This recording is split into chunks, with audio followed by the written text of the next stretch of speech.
NCP Ajit Pawar गुट से महाराष्ट्र से वो खबर आपको बता देते हैं, क्योंकि प्रफुल्ल पटेल अब सामने आकर कह रहे हैं कि गठबंधन में कोई मतभेद नहीं है।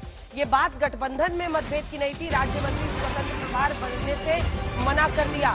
खबर ये आई थी कि सुनील तटकरे, जो कि महाराष्ट्र के प्रदेश अध्यक्ष है एनसीपी अजित गुट के, उन्होंने अपना पांव जमा दिया था। कह रहे थे कि रायगढ़ से हम जीत कर आए हैं, ऐसे में क्यों प्रफुल्ल पटेल फिर से बनेंगे मंत्री। सुनिए क्या कह रहे हैं। हमको राज्य मंत्री स्वतंत्र प्रभार के बारे में सूचना मिली, लेकिन मैं स्वयं भारत सरकार का कैबिनेट मंत्री पहले रह चुका हूं और इसलिए हमने उनको यही कहा कि भाई देखिए, ये आपने जो ऑफर दी है, हमें खुशी है कि आपने हमको एक सूचना भेजी, लेकिन मेरे लिए थोड़ा ये कठिन है कि हम ये पोस्ट को हम पूर्वी में मैं कैबिनेट मंत्री रहे कारण मैं नहीं स्वीकार कर सकता।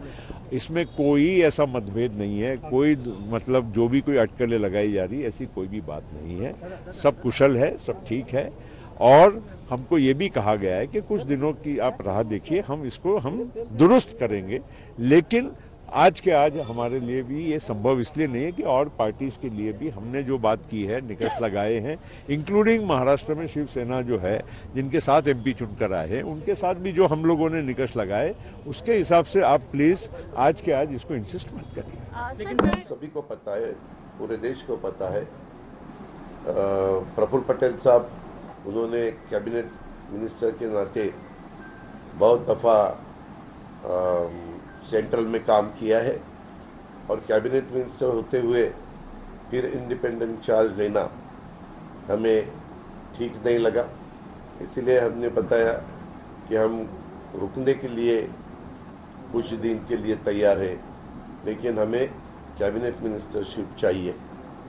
तो ये सुनने के बाद वो बोले ठीक है, और फिर उन्होंने जो ऑफर की थी इंडिपेंडेंट चार्ज की, वो हमने नकार दी। ऐसा जो भी कल से बात हुई उसके बारे में ये सब हुआ है और आज अभी 7:15 को मेरे ख्याल से सबको ओथ सेरेमनी के लिए बुलाया है। इसमें हम भी जा रहे हैं एज ए एनडीए के मेंबर के नाते।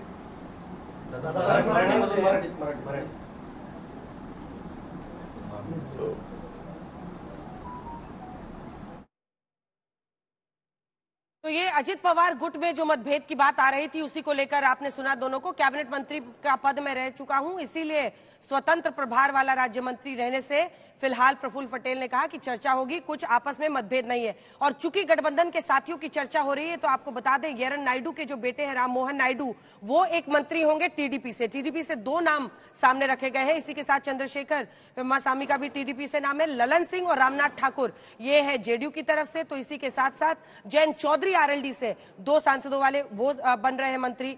रामविलास गुट की तरफ से चिराग पासवान बन रहे हैं। प्रताप राव जाधव साहब जो है वो शिवसेना की तरफ से बन रहे हैं। जीतन राम मांझी एक सांसद वाले खुद इस बार मंत्री बन रहे हैं, उनका भी पहली बार है, इससे पहले मुख्यमंत्री रह चुके हैं। चंद्र प्रकाश चौधरी साहब आजसू की तरफ से है। रामदास आठवले लगातार बनते रहे, आरपीआई वाले साथी भी टिके रहे। अनुप्रिया पटेल लगातार वो टिकी रही और वो भी बन रही हैं एक बार फिर से सांसद। एचडी कुमारस्वामी जेडीएस की तरफ से।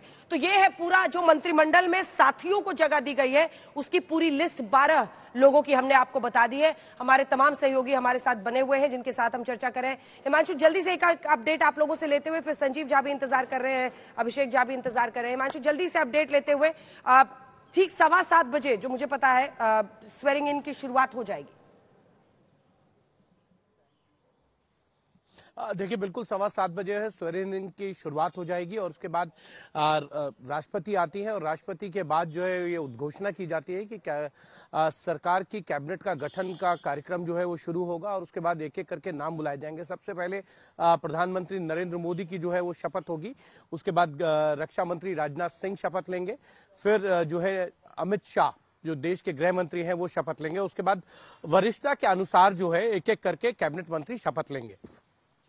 उसके बाद जो है वो शपथ का कार्यक्रम, जब कैबिनेट मंत्री की शपथ हो जाएगी तो स्वतंत्र प्रभार के मंत्री जो है वो शपथ लेंगे और फिर जो केंद्रीय राज्य मंत्री बनाए गए हैं उनका शपथ का कार्यक्रम जो है वो शुरू होगा। और लगभग मुझे लगता है 1.25 घंटे का ये पूरा कार्यक्रम रहने वाला है। जिस तरीके से 62 नामों की सूची जो है सामने आई है, उसमें हर मंत्री के अगर 2 मिनट का शपथ का कार्यक्रम माना जाए तो लगभग 1.25 घंटे का कार्यक्रम जो है वो रहने वाला है। ठीक है, एक बार जल्दी से श्वेता के पास पहुंचते हैं। श्वेता, आप मुझे लगता है कि अंदर पहुंच गई हैं अब। वहां पर आज एक अलग सी रौनक होगी, दिखाइए। नहीं अंजना, हम बढ़कर जा रहे हैं उस तरफ और इसके नजदीक के एरिया में आके गाड़ियों से उतर कर उसके बाद पैदल आगे का रास्ता जो तय करना होता है, तो राष्ट्रपति भवन में बस कुछ ही देर में हम वहां पर पहुंचेंगे जहां पर शपथ ग्रहण कार्यक्रम की शुरुआत हो रही है। लेकिन यहाँ से चूंकि जो टी पॉइंट है हिस्सा, वहां से आपको गाड़ियां छोड़नी होती है और उसके बाद आगे की तरफ आप बढ़ते हैं। पूरी साज सज्जा फूलों के साथ नजर आ रही है हमें आगे। तो हम बस प्रतीक्षा कर रहे हैं और भीतर पहुंचते ही वहां की तस्वीरें हम आपके लिए लेकर आएंगे। हम जैसे ही एक सिक्योरिटी वाले हिस्से से आगे बढ़ जाते हैं उसके बाद